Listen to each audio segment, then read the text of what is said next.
En quoi consiste votre travail? Alors, je suis technicienne de laboratoire. Je travaille dans un laboratoire d'analyse biologique et je réalise des analyses sanguines, donc à partir d'un prélèvement de sang, mais également sur des produits biologiques d'origine humaine. Quelles sont vos conditions de travail? Alors, je travaille dans un laboratoire qui fait partie d'un centre hospitalier, donc les conditions de travail sont un peu particulières, c'est-à-dire que nous sommes capables d'apporter un service 24 heures sur 24, 7 jours sur 7, donc de réaliser des analyses en permanence pour les services, les différents services de réanimation, d'urgence, mais également pour les médecins généralistes de ville. Et donc, bien entendu, c'est un travail d'équipe qui nous permet d'assurer ce service-là. Comment réaliser une analyse sanguine?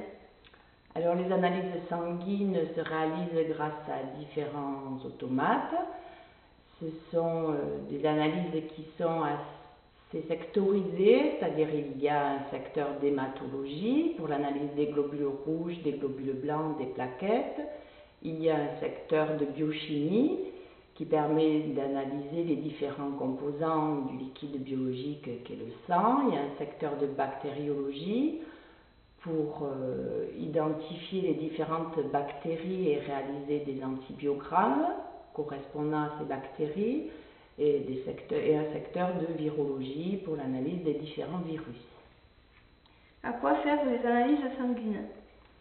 Les analyses sanguines servent en premier lieu aux médecins, qui sont donc les demandeurs, afin d'établir un diagnostic.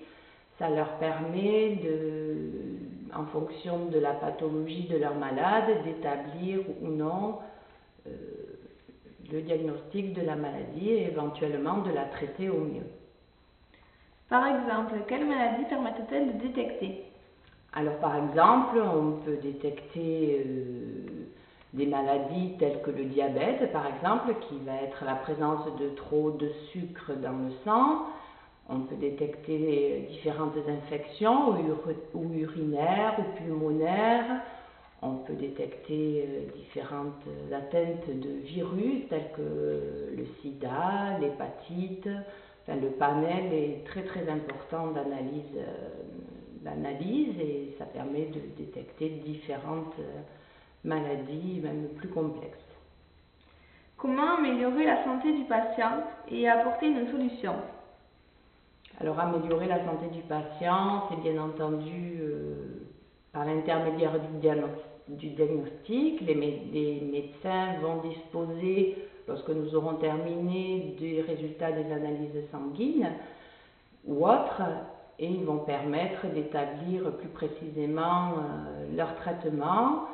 Et nous, en milieu hospitalier, c'est vrai qu'avec un suivi régulier au quotidien, ça permet de voir si le traitement est efficace ou pas.